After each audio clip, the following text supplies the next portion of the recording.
Թեղուտ ընկերությունը հանքարդյունաբերության նպատակով արդեն հատել է շուրջ 200 հեկտար անտառ։ Ընկերությունն իր պաշտոնական կայքում հրապարակած տվյալների համաձայն արդեն կատարել է իր պարտավորությունը եւ ինչպես հանքավայրի հարակից Թեղուտ եւ Շնող գյուղերում, այնպես էլ Լոռու մարզի մի քանի այլ համայնքներում կրկնակի չափով ծառատունկ է արել, ծախսելով մոտ $750,000։ Շնողի գյուղապետ Հովիկ Սահակյանը մինչդեռ վստահ է, Թեղուտ եւ Շնող գյուղերում ծառերը տնկել, բայց չեն խնամել, ու այդպես էլ անտառ չեն դարձրել։ Այստեղ տնկել են ընդամենը 67 հեկտար մեր եւ Թեղուտ համայնքները միասին վերցրած, շատ ոչ գոհացուցիչ որակով, ոչ մի տոկոսն էլ անտառ չի։ Շատ տեղերում սկի հետքնել չկա։ Թեղուտում եւ Շնողում հանքարդյունաբերության նպատակով մասսայական անտառհատման տարիներին Հովիկ Սահակյանը անտառտնտեսությունում պաշտոնյա էր, ասում է հետևում էր իր հայրենի գյուղում տեղի ունեցող գործընթացին ու ափսոսում։ Կարելի էր ավելի մի քիչ այդ հատման մշակույթը ավելի հիմնավոր ու ավելի ցիվիլ ձևով կազմակերպել, որ իմ կարծիքով չի արվել։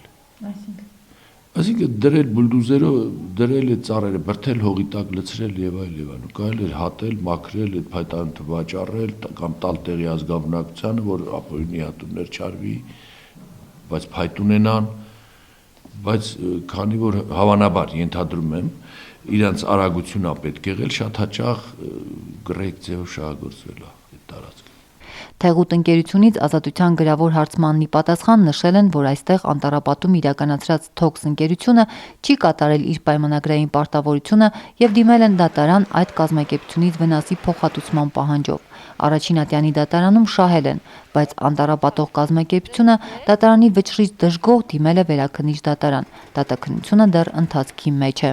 Թեղուտ ընկերությունը դեռևս չի պարզաբանում, թե ինչ է մտադիր անել անտառ չդարձած տարածքների հետ, բայց Շնողի գյուղապետն այլևս հույս չունի, թե բիզնես շահ ունեցող ընկերությունը կվերադառնա իրենց չստացված անտառների հարցին եւ հանքարդյունաբերողներին նոր առաջարկ է արել, ոչ թե անտառ տնկեք, այլ այգիներ։